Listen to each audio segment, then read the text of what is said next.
Welcome to Physics World. Every day in the morning, if you observe different things around you, for example, a boy throwing a ball in upward direction, then what you observe? Do you observe that the ball is keep on moving in the upward direction for a long time, or within seconds it's falling on the ground? And if it is falling on the ground, why it is so? A person jumps from a certain height, then the person doesn't float in the air. He or she has to fall on the ground. Why? A rocket motion. Rocket always moves in the upward direction. Scientists say that the rocket should have a fixed minimum velocity, then only it can move in the upward direction. And they have estimated that it is escape velocity and it is 11.2 kilometers per second. Now the question is why the rocket should have 11.2 kilometers per second to move in the upward direction. In the solar system, take example of planet, our planet Earth. Earth is rotating around the sun. Why the Earth has to rotate around the sun? Why can't it can come from this orbit or from its path and move in some different direction? Why it is happening like this? An aeroplane, when it is moving in the air, the bag is falling. When the bag is falling, the bag doesn't stop in the air. It's keep on gradually falling to the ground. Why it is? So these are many questions in our mind. And for all these questions, there is only one answer you can expect. And that the answer is gravitation. So today our chapter is gravitation, and we discuss about what is gravitation, what is gravitational force, and what is the role of Isaac Newton in this chapter. And gradually we move on to different concepts in this chapter. Before the discussion of gravitation, we should know that why the objects or how the objects are moving in the circular path. Now see on the board, you can see different diagrams. In all these diagrams, only one thing is common, and that is circular path. Earth rotating around the sun in the circular path. Satellite rotating around the earth in a circular path. An electron rotating around the nucleus in the atom. A person whirling the stone tied to a string in a circular path. A car taking a circular turn in circular path. So all these circular paths, the question is how they are able to travel in the circular path. If you recall the mathematics of circles, take this example. If I ask a question that what is the direction of motion of earth at this point? Direction of motion of the earth at this point, I have asked you. Now what is your answer? Think about the properties of circles. Yes, you need to draw a tangent at that point, and that tangent gives the direction of the motion of the body. That tangent also gives the direction of velocity. So I can say the earth is moving in this direction, tangential direction. For example, if you ask me here, say this is point A, this is point B. At point B, what is the direction of velocity or the motion of the body? Simple. You draw a tangent from that point. It gives the direction of motion or the velocity.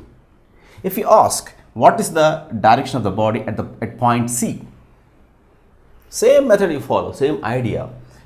Draw a tangent, V is the velocity. So at each and every point on this path, if you want to know the direction, you need to draw the tangent. If you see all the tangents, these tangents are changing their directions, and make sure that the body is in the circular path. But the question is how? How this earth or the body still continue to be in the circular path? It is because some force is acting on this body, and that force is actually by this body, relatively massive body, sun. The sun is applying force on the earth, And because of that force, Earth is not leaving the path. It is in the circular path. And you know what is that force called? Yes, that force is called centripetal force.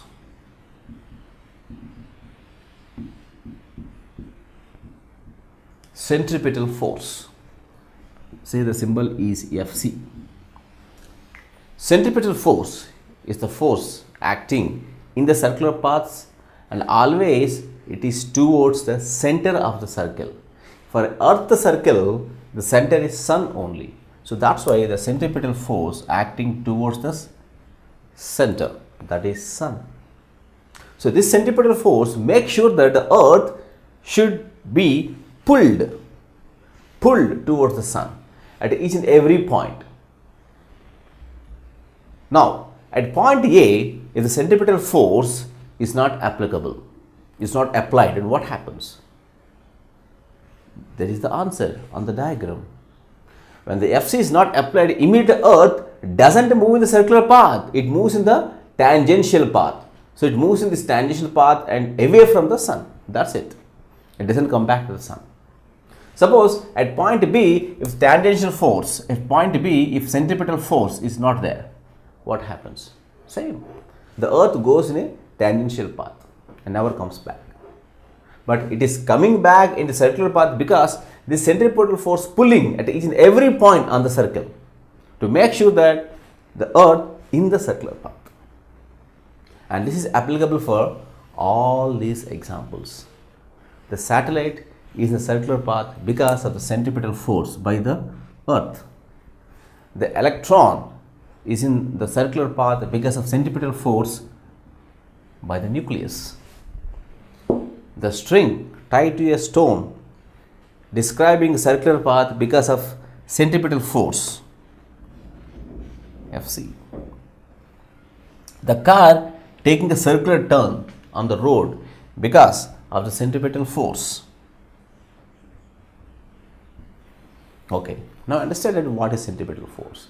So it is the force in the circular motion and acts always towards the center. Now one more important thing. Centripetal force, yes, I have shown the diagram, but actual centripetal force originally is not existing. Some force is acting like centripetal force.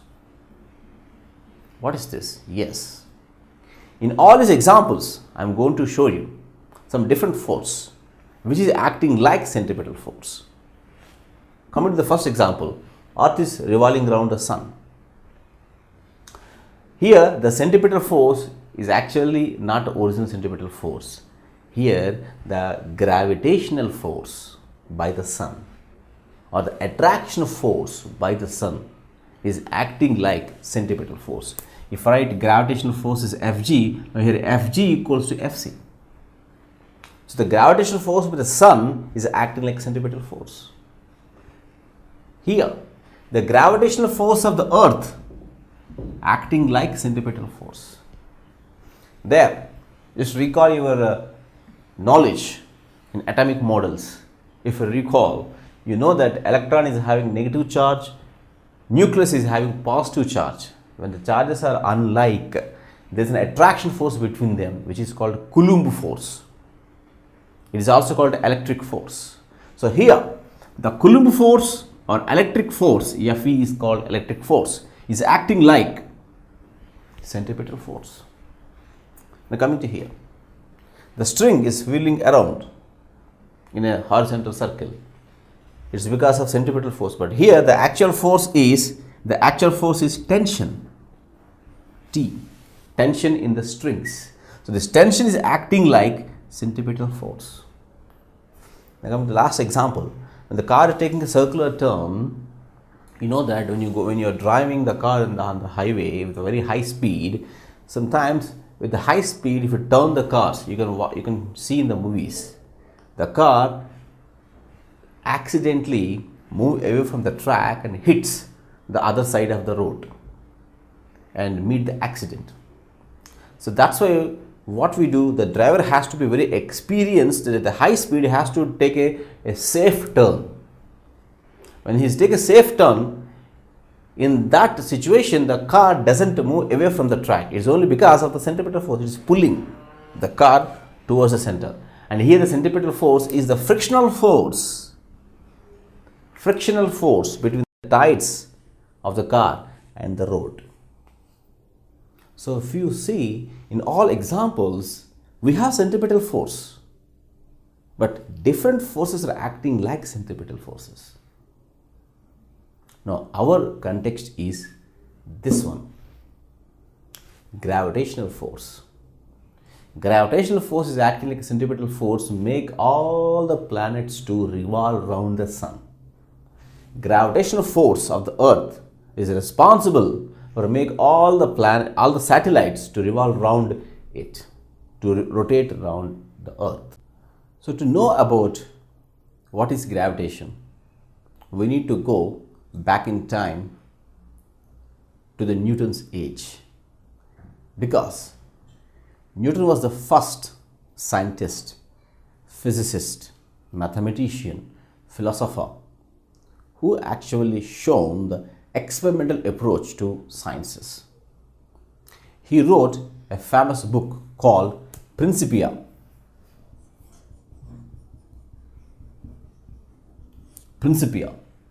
And in that book he mentioned so many things which we going to discuss in the chapter called mechanics. So this is also a part of discussion in mechanics from this book. Newton is famous for two things. One is laws of motion and second is law of gravitation. He explained that the gravitational force between two massive bodies means which have masses, is attractive. The gravitational force is always attractive. Between two massive bodies means, see, I have taken M1, M2 2 point masses, but it is not always correct. Sometimes you can take a big masses like this, a big spheres. Still, this diagram is correct, because what Isaac Newton mentioned that how big the body you take, but the total mass always concentrated at a point in the body, and that point is called center of mass. So what type of body you take, what shaped body you take, how much weight body you take, the whole mass is concentrated at a point which is called center of mass. From center of mass of the body to the center of mass to the other body we are considering.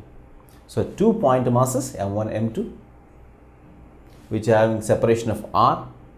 R is the distance between the M1, M2, or separation of M1 and M2.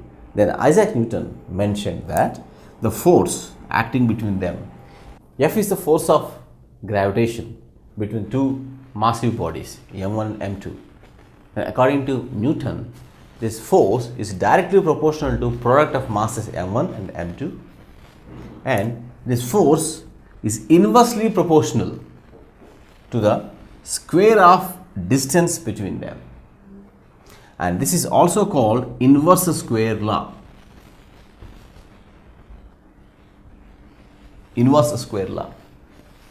So what it means, what Isaac Newton was expressing, that if masses increase their magnitude, then the force between them is also increases.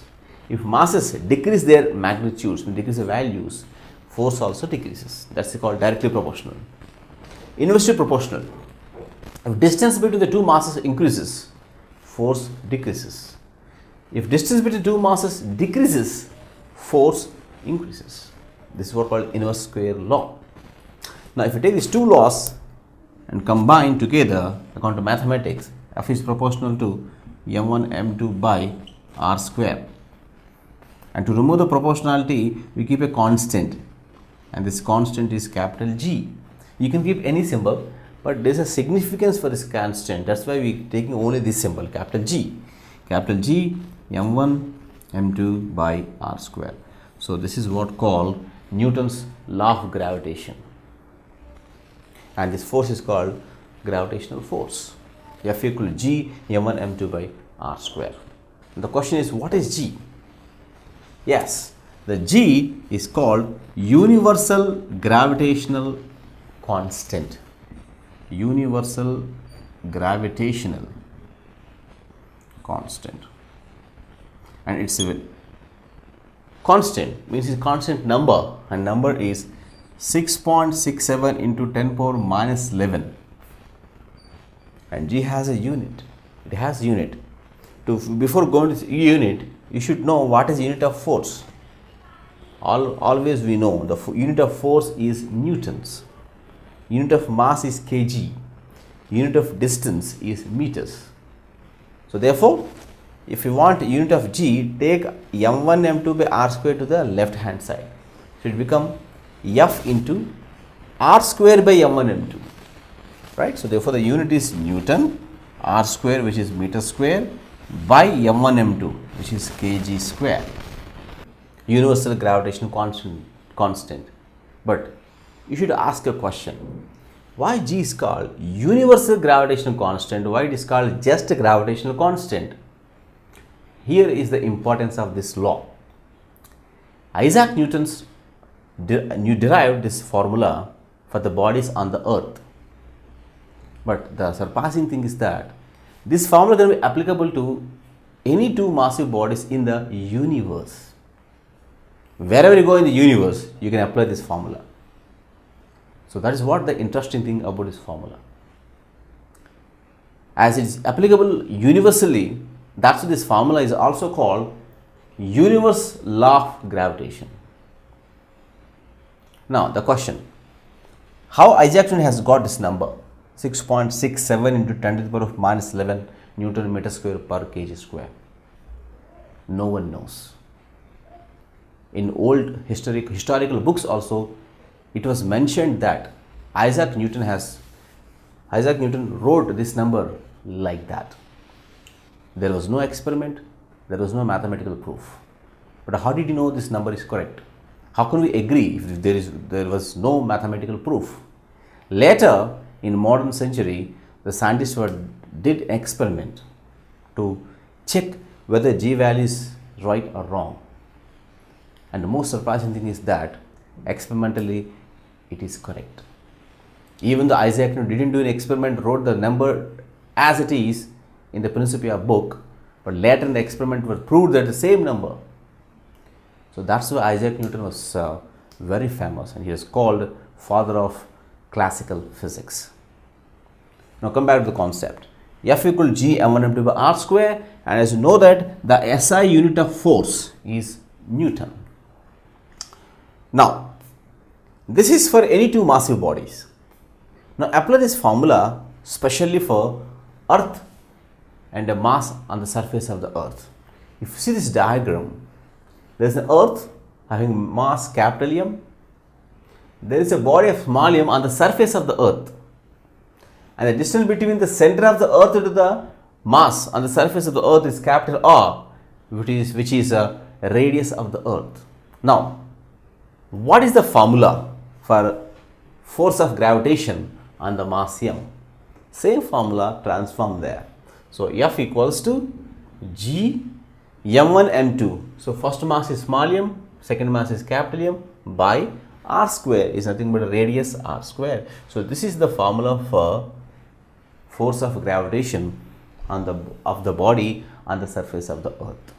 So we understood that what is Newton's law of gravitation and what is the formula. Now apply that knowledge for solving these two example problems. The first example, there are two bodies of masses m and 2m separated by distance r, and the force acting between them is F. Say F. Now the mass m changes to 3m, 2m changes to 6m by keeping the distance constant. Then what is the new force F dash? This is the question.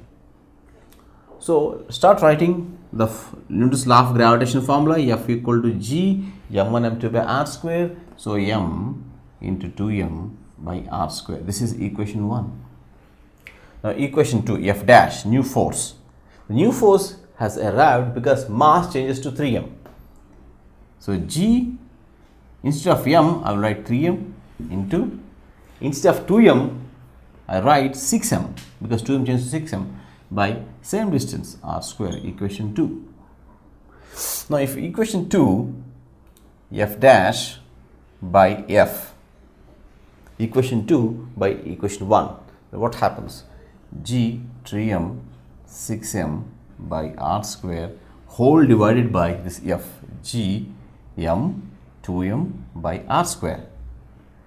Now, if you start simplifying this fraction reverse as it is in denominator. So, r square cancelled, and then you left with g 3m 6m by g m 2m.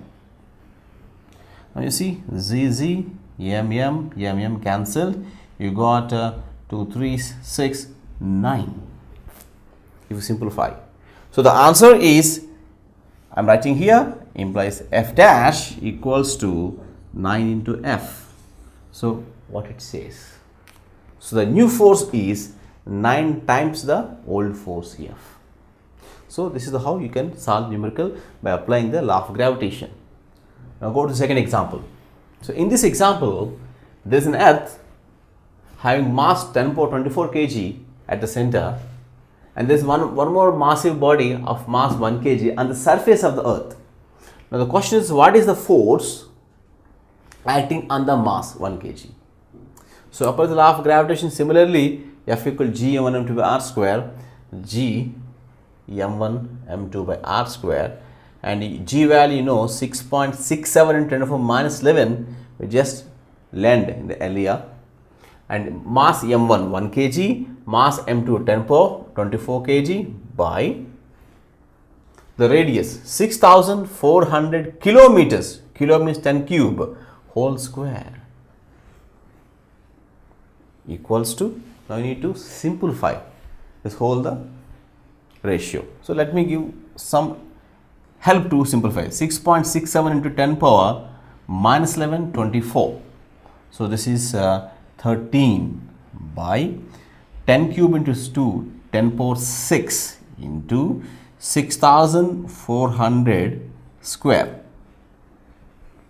Now, if you full simplify it, you will get the answer. Now, I am not telling the answer to you. You solve it and find the answer for this example numerical. Now, we are going to relate two g's, small g and capital G. Small g you already know, capital G just learned. So, small g is acceleration due to gravity,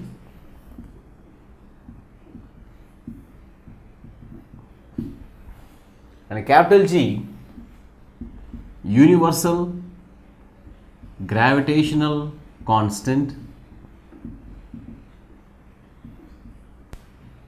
right. Now, how do we relate these two g's? See this diagram here. There is a mass of m on the surface of the earth.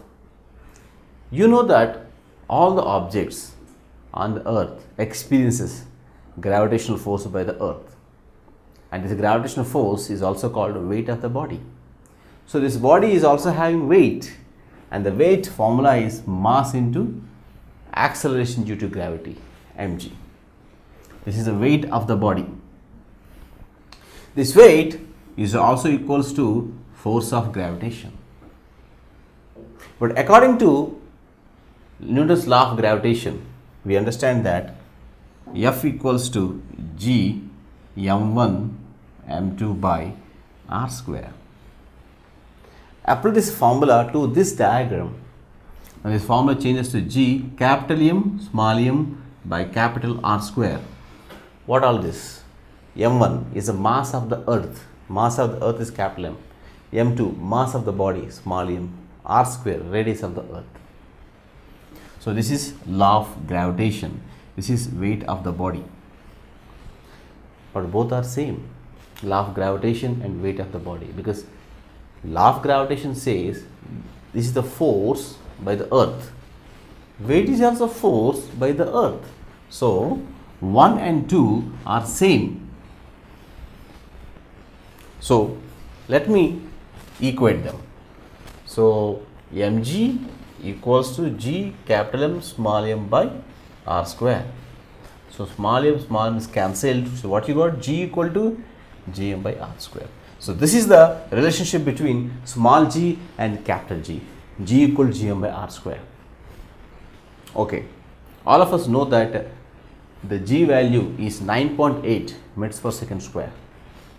Now let us reprove that G is 9.8 meters per second square. But how? It is using this formula. See, small g equal to capital G value, just now we have learned 6.67 into 10 power minus 11 into capital M, mass of the earth. It is approximately 6 into 10 power 24 by r, radius of the earth. Radius of the earth is 6400 kilometers whole square. If you simplify whole this number and the fraction, and you will get 9.81 meters per second square, exact number 9.81. So this shows that what we found experiment 9.81 meters square, we got the same value using this mathematical formula. So hence G equal to gm by r square is the correct relationship between small g and capital G. We have discussed about equations of motion in a straight line path in the previous chapter called motion chapter. In that chapter we discussed three equations: v equal to u plus at, s equal to ut plus half at square, v square minus u square equal to 2as. These three equations can also be applicable in freely falling body, because freely falling body is a straight line motion, but the only thing, the difference is falling downwards, and we know that it is falling downwards because of earth gravity. So therefore there are some conditions for this case, and these conditions can be applicable to the equations of motion. So let me write equations of motions first. V equal to u plus at, s equal to ut plus half at square, v square minus u square equal to 2as. So these are the equations of motion. Now what are the conditions for freely falling body? See, when the body falls freely at the highest point, it has initial velocity 0. When it hits the ground, the final velocity is v, and the height traveled is h. And as it is falling down, its acceleration is acceleration due to gravity, g. Now apply these conditions to these equations. How this equation transformed? See, v equal to u plus at implies v equals to 0 plus gt, implies it is called t equal to v by g. T equal to v by g, this is the formula you got. Next, s is nothing but height traveled, which is h, u is 0, so ut is 0 plus half at square, means half gt square, implies h equals to half gt square. Now third equation, v square minus 0 equal to 2gh, implies v equals to root over 2gh.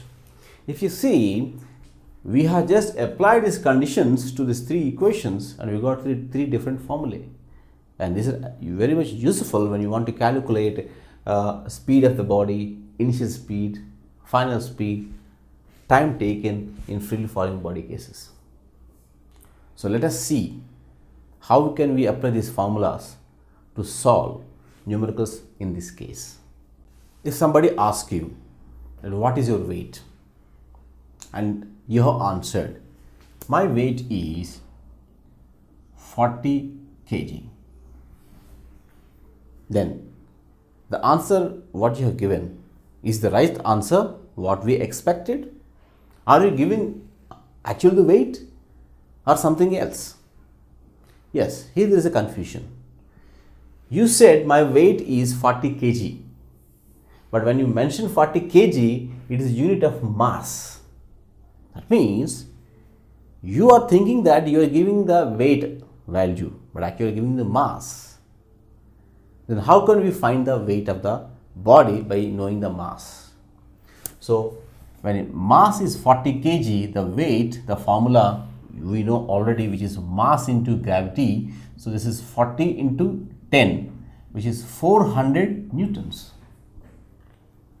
So if again the person asks you that what is your weight, then you need to answer that my weight is 400 newtons. That is the right answer. But many of the people don't know if you say 400 newton, because all our weighing machines and our conversations done in forms of kgs only. So that's why even if you say 40 kg weight, it's not a problem, you are correct. But while you're writing on the book, you should make sure that my weight is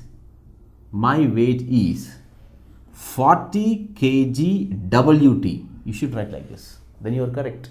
But if you write my weight is 40 kg, then you are wrong, because you are writing mass. Or you can write my weight is 400 newtons. Both are right answers. Now, a small conversion I wanted to tell you. 1 kg weight equals to how many newtons? How do you solve this formula? If you know this, stop the video here, do the calculation, replay the video and check the answer. And the answer is fine and can be found like this. Weight equal to m into g, mass into acceleration due to gravity. So the mass is 1 kg, g is 10. So this is nothing but 10 newtons. So 1 kg weight is equal to 10 newtons. Now it's become very simple. If somebody says my weight is 65 kg, then the answer is 650 newtons. If somebody says my weight is 80 kg, then the answer is 800 newtons. So that's how you can convert from mass to weight. Now one more thing I wanted to tell you. There are two formulas, F equals to ma and weight equals to mg. Of course, weight is also F. I told you earlier, weight, force are same. F equal to ma, F equal to mg. See here, m, mass, both are masses, but there is a slight difference. This mass in F equal to ma, this mass is called inertia mass. Inertia mass. The mass responsible for the inertia. Remember, in Newton's laws we discussed. Inertia is the tendency of a body to be in the state of rest or to be in the uniform motion. So that is inertia mass. And inertia mass formula is F by A. You just take A to the left hand side. Now coming to weight equal to mg. Now in this case, this m is called gravitational mass. Gravitational mass, because this m is involved in the gravitational force or the weight of the body. So in that case, the gravitational mass is F by g. So when somebody asks you what is inertia mass, you need to go with F by A. If they ask gravitational mass, if you have to go with F by g. Okay, now come back to this table. Why have written the table there? We know that g, which is 9.8 meters per second square, and we rounded to 10 meters per second square, is constant. Means wherever you go on the surface of the earth, g is constant. No, g changes if you go different places on the earth, but change is very small. That's what the scientists did. They have taken different g values on the different surfaces of the earth, and they taken the average value. And that average value today we are saying 9.81 or 10 meters per second square. This g depends upon the planet. Planet to planet, g value changes. If you go to Mars planet, then g is not 9.81. If you go to Mercury, g is not 9.81. If you go to any satellite like our moon, g is not 9.81. So g value changes from planet to planet and star to star. Scientists observed that on the moon, the g value is not 9.81, but actually it is 1 by 6 times of g of the earth. So g on the moon equal to 1 by 6 times of g on the earth. That means what? What it means? Suppose your weight is 60 kg here, but if you are on the moon, then you are not 60 kg. 60 by 6, you feel only 10 kg. It means you lost your weight. Suppose your weight is 30 kg on the earth. If you go to the moon, it is only just 5 kg because 30 by 6. So when you go to the moon, the g value decreases. Now the question is, how do we find this relationship? G of the moon equal to 1 by 6 and g of the earth. This can be solved by using the formula g equal to gm by r square. Now let us take the formula g equal to gm by r square. G equals to gm by r square. First of all, we find the g for earth. So g earth equals to g value constant. We know what is the mass of the earth, 6 into 10 power 24 by r square, mass radius of the earth, 6.37 into 10 power 6 whole square. Equation 1. Now g on the moon, capital G into mass of the moon is 7.3 into 10 power 22 by radius 1.74 into 10 power 6 whole square. Just I am substituting the values by seeing this table. Now g of moon I want by g of earth, means equation 2 by equation 1. What will happen? G into 7.3 into 10 power 22 by 1.74 10 power 6 whole square whole divided by this, take the g earth, g into 6 into 10 power 24 by 6.37 into 10 power 6 whole square. So if you simplify this, taking this fraction to the upper numerator side, the fraction reversed, g cancelled. If you simplify everything, then you will get 1 by 6. So implies g of moon equal to 1 by 6 times of g of earth. So that's why we found that mass g, or the weight of any body on the moon, is decreased. Now, how can we apply the pressure formula P equal to F by A in real cases? See the example here. A 20 kg mass is on the table. The table surface has length 10 centimeters and width 2 centimeters. Now, if I ask the question that, what is the pressure applied by 20 kg mass on this table? Yes, start with the formula P equal to F by A, force per unit area. But this force is nothing but weight of the block. So weight formula is m into g by A. So mass is 20 kg, g is 10, and area, length into breadth, 10 into 2, 20 centimeter square. Remember, it's a centimeter square. You need to convert into meter square. So 1 centimeter to how many meters? 1 by 100 meters. So therefore 1 by 100 square. Once again, take the conversion. See, area is length into breadth, 10 into 2, 20 centimeter square. 1 centimeter equal to 1 by 100 meter. So therefore 1 by 100 square. So what you get, 20 cancel, 10 by 1 by 100 square goes in numerator, it becomes 100 square. So 1 followed by 5 zeros, pascals. So this is what the pressure applied by 20 kg mass on the table, 1 lakh pascals. As I told you earlier, the pressure you can experience in fluids also. Fluid means which have flow property. Gases can flow, liquids can flow. So fluids are nothing but liquids and gases. When you're swimming, Before swim, if you jump into the swimming pool of water, you feel that some force hit on your stomach or hit on your body, even though nothing is there, only water you have. So that force is nothing but the pressure by the liquid.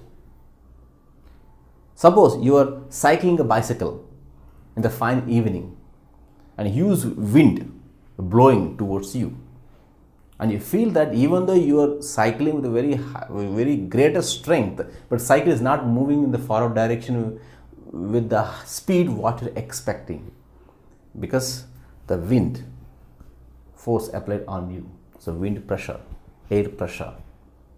Balloons, if you inflate the balloon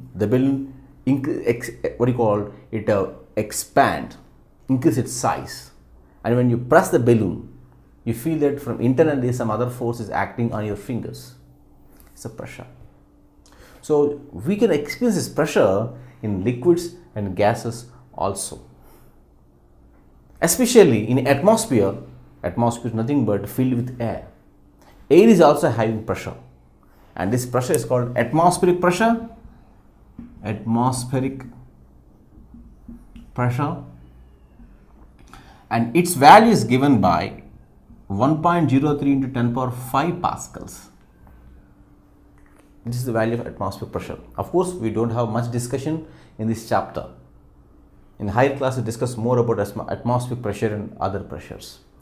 But here my intention is to tell you the importance of this number. Atmospheric pressure 1.03 in 10 power 5 pascals. So that means 1.03 in 10 power 5 Newton per meter square. So it is nothing but, say 1.03 is 1 into 10 power 5 is 10 power 5. So 10 power 5 Newton by meter square. Means 1 meter square area. If you take 1 meter square area, how much of force you are applying? 1 lakh Newton force. 1 lakh Newton. 1 lakh Newton force is how much? Let me tell you. 1 lakh Newton is how much? You know, 1 ton. 1 ton mass. 1 ton mass is nothing but 1000 kg. 1000 kg. 10 power 5. So let me write 10 into 10 by m square. So what I am doing here? Say a lorry has a mass of 1000 kg. 1000 kg I have written. Newton is nothing but force. Force, weight both are same. So force formula I can write mg. So g value is 10. So this is g, 10. Mass is 1000 kg. And what about is 10? That means it has 10 masses. 10 into 1000 kg. Suppose one truck mass is 1000 kg. How many trucks I am taking? 10 trucks. Because 10 into 1000. 10 trucks mass into g, which is force by meter square. So what it tells? It tells that in 1 meter square area, 10 trucks of weight is acted. Is weight acted. So atmospheric pressure. Now I am in this room. I am feeling the atmospheric pressure. If you go outside, you have the atmospheric pressure. So atmosphere is around us. Means air is around us. This air is applying 1.03 in 10 power 5 pascals. That means this air is applying 10 trucks of force on your head. But are we feeling that force? No. If you imagine one truck if is on us, we are no more. We cannot hold that much of weight. But he is showing 10 trucks of weight. But still, we are not feeling that atmospheric pressure. We are very happily walking and running and doing our works. So what's happening here? I'm saying atmospheric pressure is there. At the same time, I'm saying that we are not feeling. So the answer is, if any person, if you see, and is around this person, the air molecules applying the atmospheric pressure. But actually what happening? The atmospheric pressure by the atmosphere is balanced by our blood pressure. So blood pressure has some pressure, some force per unit area. So that is balancing the atmospheric pressure in the atmosphere. One reason we can give. Other reason, atmospheric pressure, if you see the atmospheric particles in different directions, all are in different directions. So one directional pressure is balanced by other directional pressure, so that net pressure is cancelled. In that way also, the atmospheric pressure is existing, but net atmospheric pressure is 0.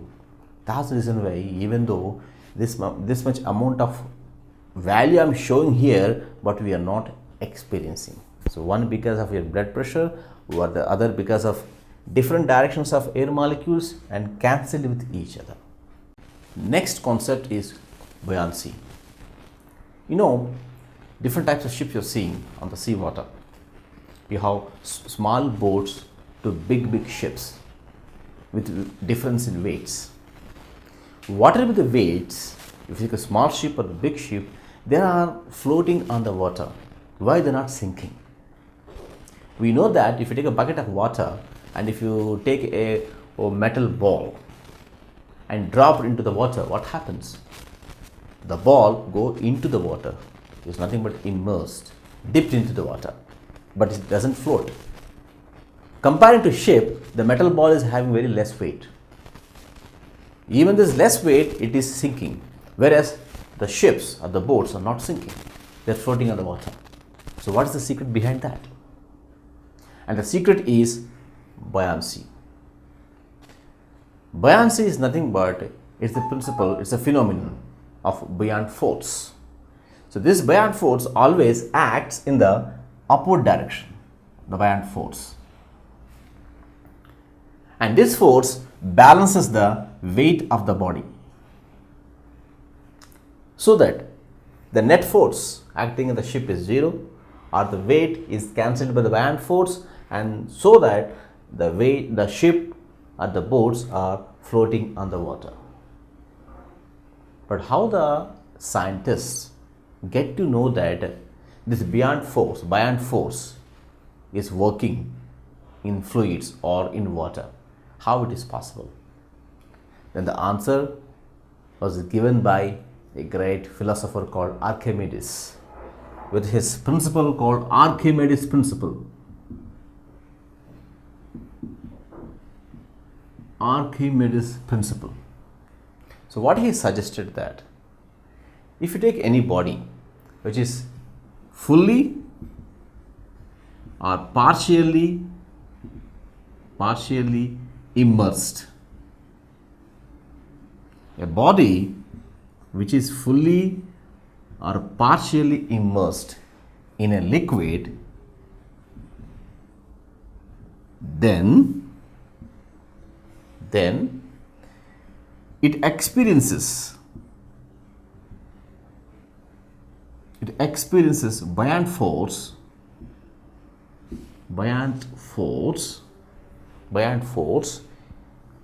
equals to displaced liquid, or you can say liquid displaced. Now read once again. A body fully or partially immersed in a liquid like water, then it experiences a buoyant force equals to displaced liquid. That means when the ship is on the water surface, how much of area it occupies, that much amount of water is displaced, removed, so that it gets some empty space, and the empty space is occupied by the ship. Suppose if you take this ball, the ball number 1 is on the surface of the water. Before the ball 1 is placed on the water, you have water here. But as soon as the ball 1 is placed, the water is removed from that position, and that position is occupied with the ball. So the removed is what called displaced, so that the ball is not sinking, it is floating on the surface of the water. See how beautiful explanation given by the Archimedes. There was an old story that Archimedes was called by the king and king asked Archimedes to weigh his crown. Then Archimedes started thinking how to weigh the crown of the king. He was in the tub filled with water, and there's a tub filled with water, and he want to bath, and he accidentally get into the tub, and the water comes out of the tub. Then he understood that how much of weight he feels, the same amount of water is displaced, and he was surprised and excited. Without the clouds, he came into the streets of the country and he shouted, "Eureka and Eureka," means I got it. That's how the Eureka word became famous. So here, if you apply the same concept here, see this example. There is a measuring cylinder which is having an outlet, side outlet, filled with water. Okay, I want to know what is the weight of a small spherical metal ball. So what I did, the metal ball tied to a string, and the metal ball immersed in the liquid. As soon as the metal ball is immersed, the water level increases. The water level increases and the water falls into the beaker. Say the beaker collected 20 ml of water. Then we can say that the metal ball has experienced the buoyant force, and that buoyant force equal to displaced water, which is 20 ml. So buoyant force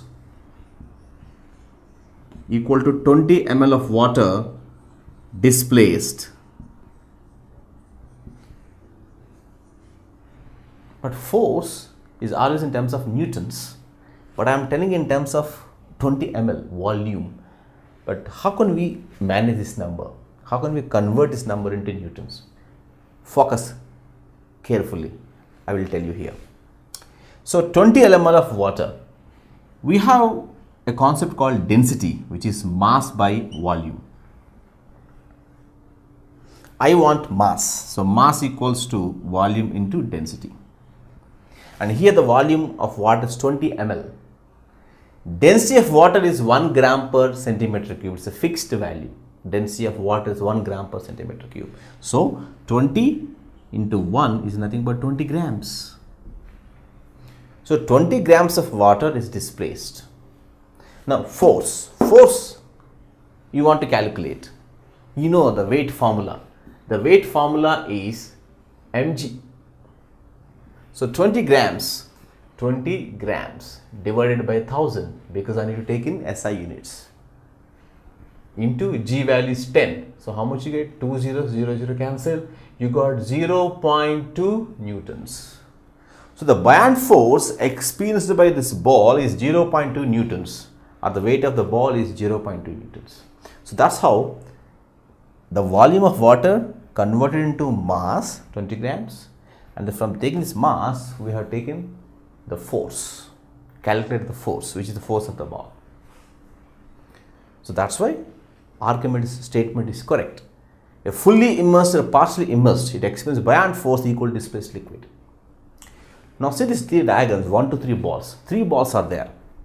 The first ball is above the surface of the water, or I can say on the surface of the water. Yes, it is correct, on the surface of the water. Second ball just below the surface of the water. Third ball inside the water. So what's happening here? According to buoyant force, you can tell. What we can say that in the first ball, the buoyant force, of course, always upward. In all 3 cases, buoyant force is upward. But in the first case, the buoyant force is greater than weight of the body. Buoyant force is very high than the weight of the body. That's why the body is floating on the surface of the water. In second case, the buoyant force is equal to weight of the body. That's why body is in the water, but not inside the water, just below the surface of the water. And this is called law of flotation. Law of flotation. Flotation means floating. So what law of flotation says that whenever weight of the body is balanced by a buoyant force, then that is called law of flotation. Now see the third case. In third case, Fb or the buoyant force is less than weight of the body. That's why body sinks. So in this way, based on the buoyant force, we can tell that whether the body is floating, sinking, or on the surface of the liquid. Now, the same three balls we are taking. Now this time, we tell why the balls are like this based on the property called density. What is density? Density defined as it is the ratio of mass to the volume, or mass per unit volume, or mass divided by volume. Anything you can say. D equal to m by v. And SI unit of density, mass is kg, volume is meter cube, so kg per meter cube. Different solids, different liquids, different gases have different densities. In other words, due to different densities, we have different solids, different liquids, and different gases. For example, if we take water, water has a fixed density of 1 gram per centimeter cube. Fixed density of water. Suppose if you take a body of mass 3 kg, whose volume is 6 meter cube, and if I ask what is the density of this block, then see the formula: density equal to mass by volume. Mass is 3 kg, volume is 6, is nothing but 1 by 2, 0.5 kg per meter cube. That is the density of the body. Like that, different solids have different densities. Now if you compare the water density and this block density, see carefully. Water density is 1 gram per centimeter cube. This block density is 0.5 kg per meter cube. Now you need to compare. So it is gram per centimeter cube, it is kilogram per meter cube. So either you need to convert this into kilogram per meter cube or this into gram per centimeter cube. So what we do here, let me take this body density to convert into gram per centimeter cube for the comparison. So 0.5 into kg means 10 cube grams by meter. 1 meter equal to how many centimeters? Because centimeter cube, no? 1 meter equal to 100 centimeters. So 10 square centimeter whole cube. So quickly if you do the calculation, 0.5 into 10 power 6 minus 3 gram per centimeter cube. So this is nothing but equals to 0.5 by 1000. Simple, if you do it more simplification, 4 zeros, 3005 gram per centimeter cube. So by doing latest first calculation, we got 0.0005 gram per centimeter cube. So I have converted kilogram per meter cube to gram per centimeter cube. Now this block has the density of 0.0005 gram per centimeter cube. Water has 1 gram per centimeter cube. Suppose this body is dropped in the water. Now what happens? Does it sink or float? Yes, you are correct. It floats because it is less dense than water. The objects whose density is less than 1 gram per centimeter cube, they float. More than 1 gram per centimeter cube, they sink. So if we apply the same knowledge here, see here, see the third one. The third one sinks into the water because its density is more than water density. It floats on the surface of the water because its density is less than density of water. So that's how we can say why the bodies are sinking or floating based on the densities, based on the buoyant force. As I mentioned you, different substances have different densities. If you take different metals, if you take different substances like gold, silver, aluminum, iron, steel, different fluids like Fluids means gases, helium gas, neon gas, argon gas, liquids, milk, kerosene, etc. So all these have different densities. But you know, for commercial purpose, for measurement purpose, it is a good practice to take relative density instead of just density. Now, what is relative density? Relative density is defined as it is the density of a substance with the density of water. That means we are comparing the density of substance with the density of water. Why we have taken density of water? Guess. Yeah, the answer is very simple. Density of water is 1 gram per cc or 1 gram per centimeter cube.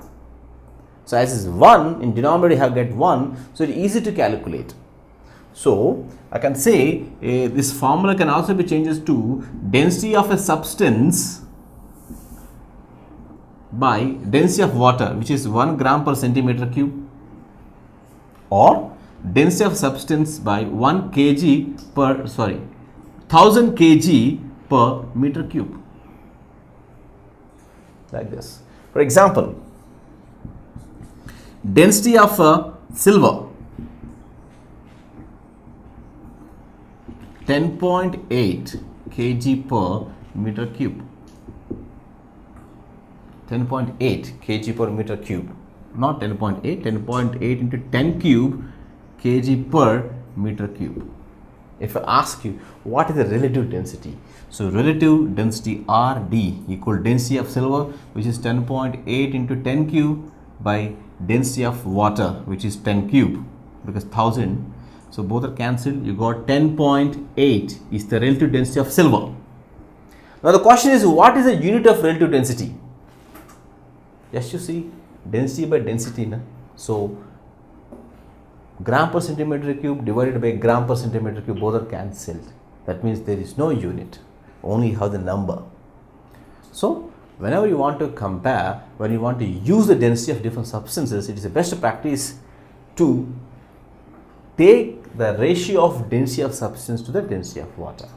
So we discussed about different concepts in the chapter gravitation, starting from what is force of gravity, what is Newton's law of gravitation, how to apply the formula in different situations, and later we discussed about pressure and buoyant force, and at last we finished the chapter with the Archimedes principle.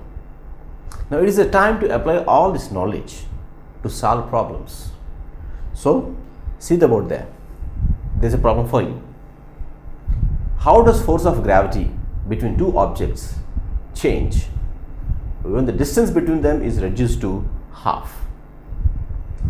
So to solve this problem, I will tell you two methods to you. Which method you feel easy, you can follow that method. So the first of all, write the force of gravitation formula. F equal to G m1 m2 by r square. Newton's law of gravitation formula or force of gravitation formula. Now here, how does the force of gravity between two objects change? The distance between them is reduced to half. This is important. So masses are not changed, only distance is changed. So therefore, this say this is F1, equation 1. Now the distance r changes to reduce to half, means become r by 2, right? Reduce to half. So therefore the new force F2 equals to G m1 m2, because the same masses I maintain the same masses, but the distance now r becomes to half, so r by 2 whole square. Now this is r square by 4, 4 goes to numerator, as you know that 4 into G m1 m2 by r square. This is equation 2. Now I want a new force, so F2 by F1 equals 2. So 4 G m1 m2 by r square whole divided by G m1 m2 by r square F1. So all these fractions are cancelled. You get 4, implies the new force F2 is 4 times of F1. That means force increased to 4 times. This is the one way of doing, and this is the standard way of calculating and finding the answer. And there is one more way, very short. It is used for when you solve the same type of problem in MCQs, multiple choice questions. See here. So this is the first method. Now see the second method. Now, as I am saying this, F is directly proportional to m1 m2 by r square. So instead of taking capital G as a constant number, I am taking the proportionality. m1 m2 are not changing, only distance is changed. Change to r changes to r by 2. Therefore, from this relationship, I can write F is proportional to 1 by r square. Implies F dash proportional to 1 by, instead of r, you take r by 2 whole square. Here F dash is nothing but new force, which we need to calculate. Now proportional, r square by 4 goes numerator, so this is 4 by r square. Proportional, 4 into 1 by r square. Now 1 by r square is F. So therefore proportional 4 into F. So therefore, simply you can write F dash equals to 4F. This is also one more method for you, simpler method.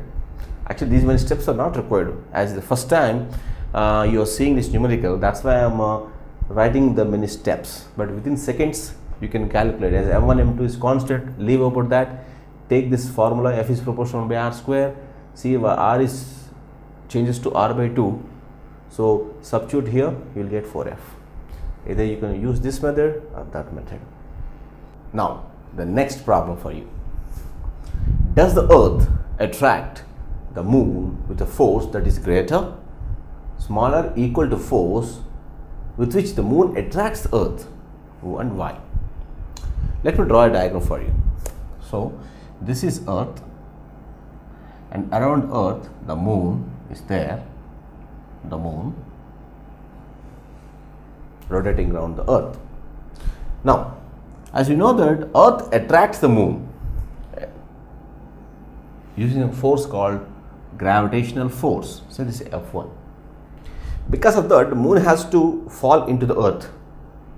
As you know that moon is not falling into the earth. Why? Because the moon is also attracting the earth with the same force, equal and opposite to it,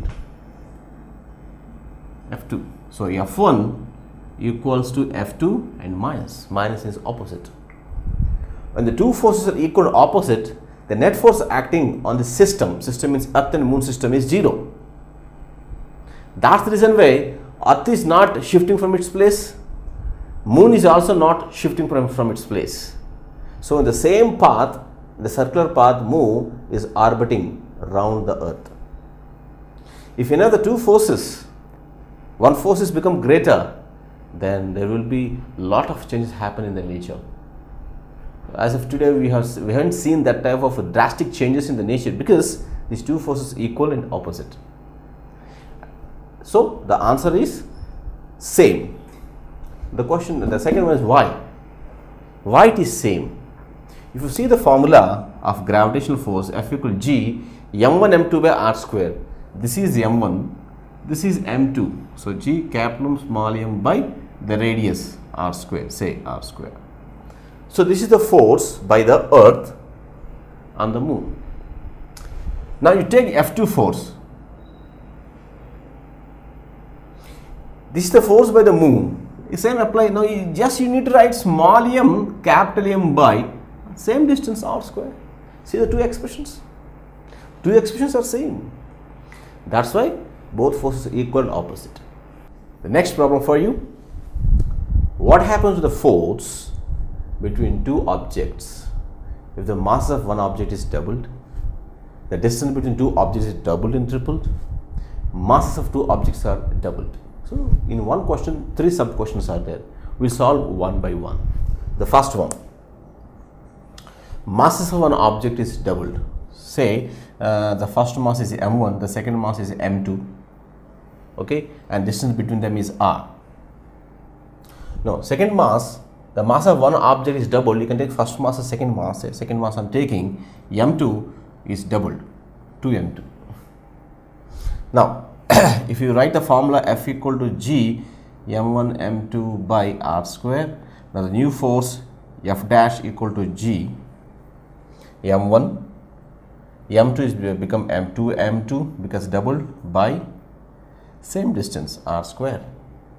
So if you see this is 2 into g m1 m2 by r square. So this is nothing but equals to 2 into f1. So 2 into f. Why I kept f? Because f equal g m1 m2 by r square. So the first question answer is force is doubled. Now second question.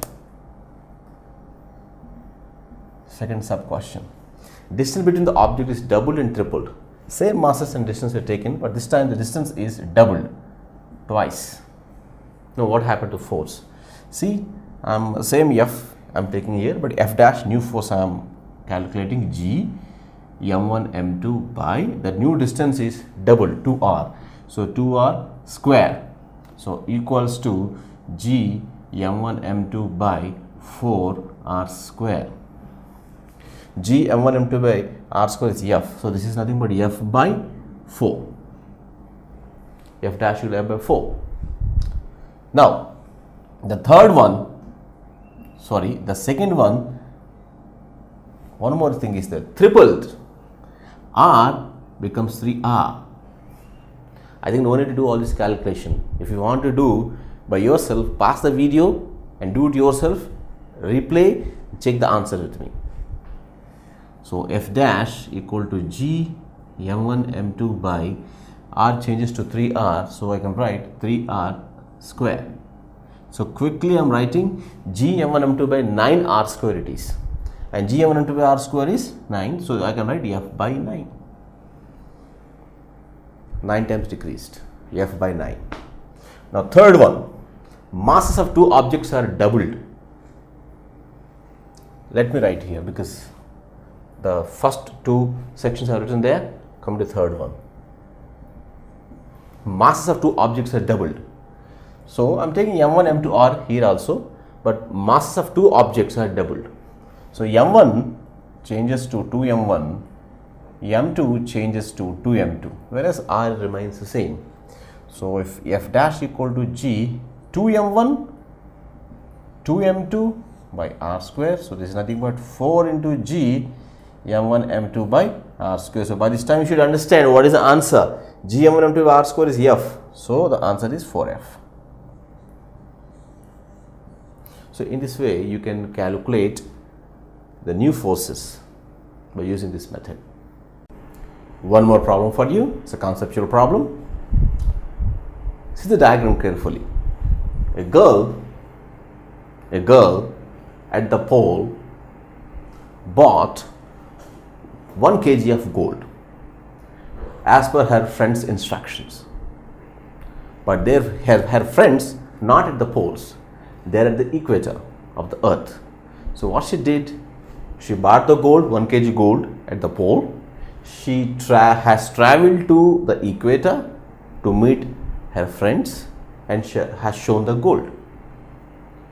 Now the question is, do the friends agree with the weight of the gold what she was expressed to them? No. Why? G, which is acceleration due to gravity at poles, is greater than equator, and weight, the formula is mass into gravity. Okay, mass is constant everywhere, but weight is directly proportional to g. When g decreases, weight decreases. When g increases, weight increases. So at poles, the g is more, therefore weight is more. At equator, the g is less, so weight is less. So even though she at poles, she bought the gold and she weighed that 1 kg, but when she comes to the equator and once again she measured the gold, it need not to be 1 kg gold. It is less than 1 kg. So therefore, weight of gold equals to, not equals to, is less than 1 kg at equator, because at equator g is less. See how strange it is. That's why I told in the previous concepts. The g value what we have found, 9.84 meters per second square, is not the exact value, it's the average value. different places of the earth, you have different g's. So scientists have calculated all the g's and taken the average, and that average value they have given to us as g equal 9.81 meters per second square. So as usual, weight of the gold at equator is less than 1 kg than at poles. One more conceptual problem for you. This is a sheet of paper falls slower than the one that is crumpled into a ball. So you have taken a sheet of paper like this. It's a sheet of paper. In the first case, the sheet of paper is just like a plane. It's falling to the ground. You have taken the same sheet of paper and crumpled into a ball like this, and it is also falling. Now in these two cases, if you observe, the question says the sheet of paper falls slower than the crumpled ball. Why? Yeah, the answer is with you. When you take a sheet of paper, the sheet of paper occupies more amount of area. As it occupies more amount of area, it has more air resistance acting in upward direction because it is falling in the air, into the air. So there is more amount of air resistance acted at different places of the sheet. So the more air resistance balances the weight of the sheet of paper. Or sometimes the air resistance is more than the weight of the sheet of paper. Due to this result, the sheet of paper falls very slow to the ground. When it's crumpled, it occupying very less amount of area. So therefore, you have very less amount of air friction. That's why the crumpled ball falls faster than the sheet of paper. One more numerical problem. There is a ball on the top of a tower of height 19.6 meters, and the ball has dropped and it reaches the ground with the maximum velocity v. Now the question is, calculate that maximum velocity or final velocity at the ground. So how do we solve? Just apply the concepts what we have learned. A ball is on the top of a tower of height 19.6 meters. The ball has just dropped and reached the ground with the maximum velocity v. Now the question is, calculate the final velocity at the ground. The final velocity and the maximum velocity both are same. So this is also a numerical problem for you. Now how do we solve? Before solving it, apply the concepts what you learned. As the ball dropped freely at initial point, the initial velocity u is 0 because it's a freely falling body. Height 19.6 meters, and as it is falling to the ground towards the earth gravity, the acceleration a is g. So you know u, v, a and height, you need to calculate v. So which formula you can use? Think about equations of motion. The formula you can use is v square minus u square equals to 2as. So v square minus u square is 0 equal to 2 into g. You can take 10 meters per second square, but 19.6 is the multiple of 9.8, so we are considering 9.8 and height is 19.6. So v equal to square root of 2 into 9.8, which is 19.6 into 19.6. Now the answer is very clear for you. It's very simple now because it's the square root of two similar numbers. So the answer is 19.6 meters per second. One more problem for you. There is a ball has thrown upwards with velocity 40 meters per second and reaches to maximum height. I need to calculate what is the maximum height reached. So after reaching the maximum height, the ball doesn't stay at that point for a long time. It again comes back to the ground. So the second question says, what is the net displacement and distance after it falls to the ground? Well, let us solve with the first one. A, maximum height reached. Just recall the formula. The maximum height h equals to u square by 2g. Okay, now u is initial velocity 40. So 40 into 40 by 2 into g. Here you take 10 to simplify the numerical easily. So 0, 0 cancel 2 times. So this is 80 meters. The height reached is 80 meters. Now second part. What is the net displacement? You know the displacement is a vector quantity.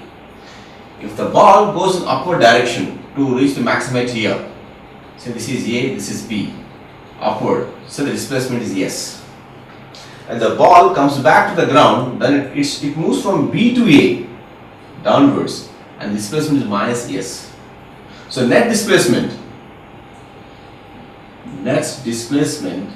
we need to add the two displacement, S minus S, and it is nothing but 0.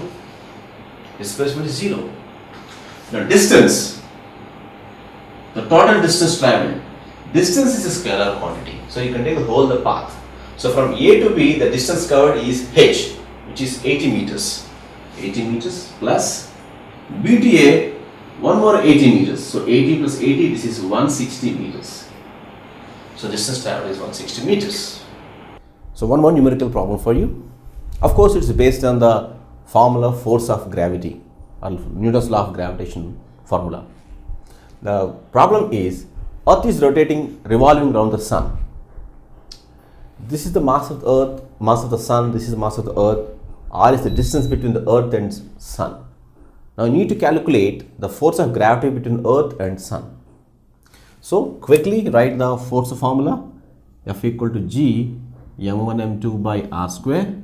Now force F equals to the G value 6.67 into 10 power minus 11, and mass of the Sun 2 into 10 power 30, and mass of the Earth 6 into 10 power 24 by r square. R square is 1.5 into 10 power 11 whole square.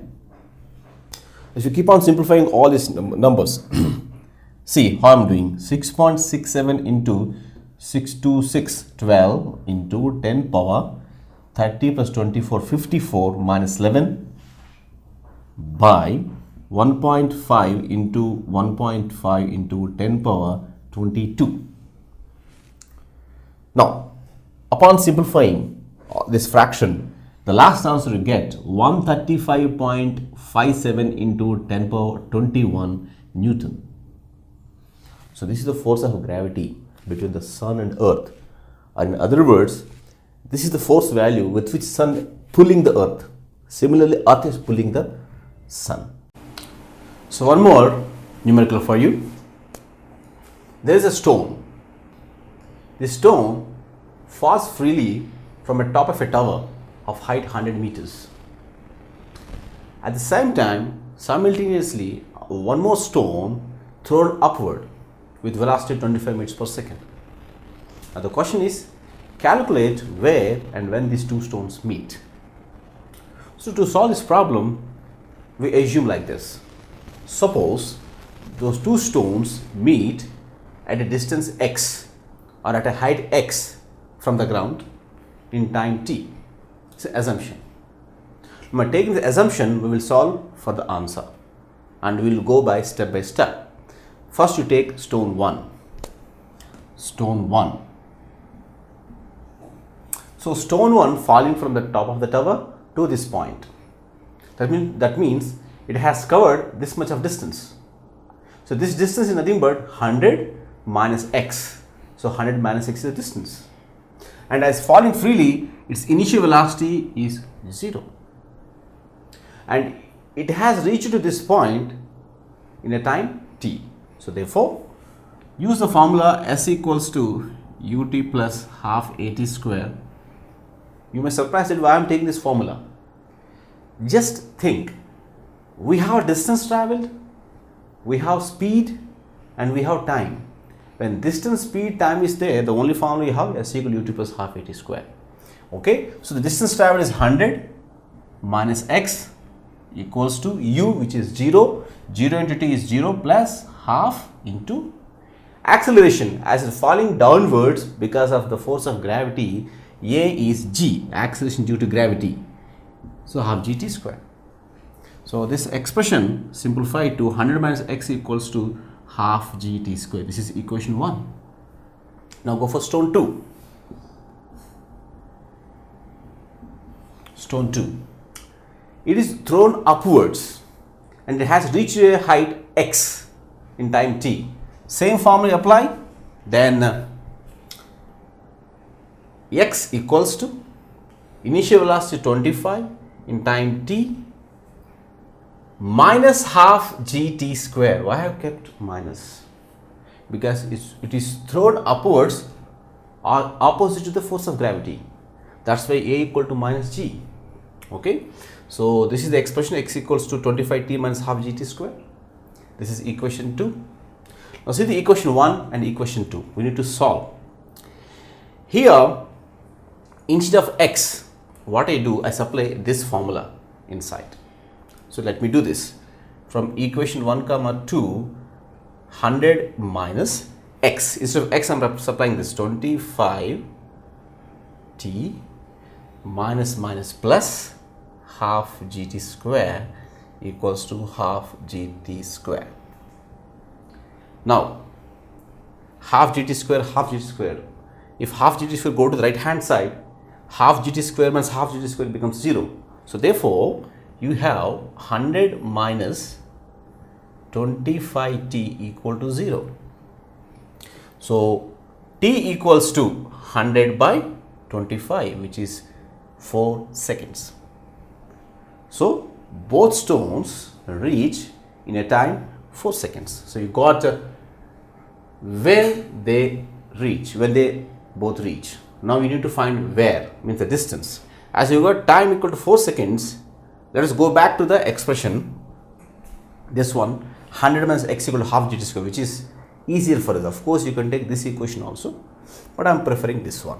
So it implies 100 minus x equals to half g. What is g value? 10 meters per second square.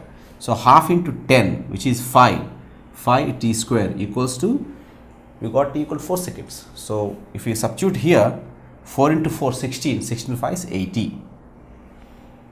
Then 100, 80 comes this side, minus 80 equal to x, implies x equals to 20 meters.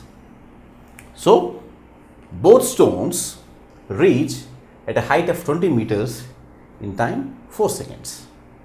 So one more challenging numerical for you. There is a stone which has thrown upwards, and after reaching to maximum height, it falls to the ground to the same level, and it has taken total time taken 6 seconds. Now there are 3 questions. One is velocity with which it throws up, you need to calculate. Second one, you need to calculate the maximum height reached, and you need to calculate its position after 4 seconds.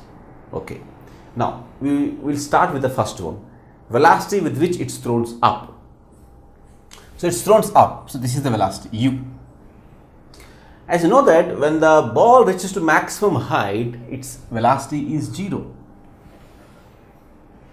And as throwing up, its acceleration is minus g, as is against to the gravity, minus g, g value 10 meters per second square, you know.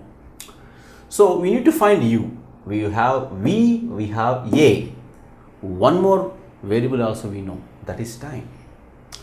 Total time taken is 6 seconds, going up, coming down. Then what is the time taken for half of the distance traveled? That is nothing but half of the time. So the half of the time is t equal to 3 seconds. How could I know? This is based on the concept called time of flight. We discussed in the previous chapter, motion.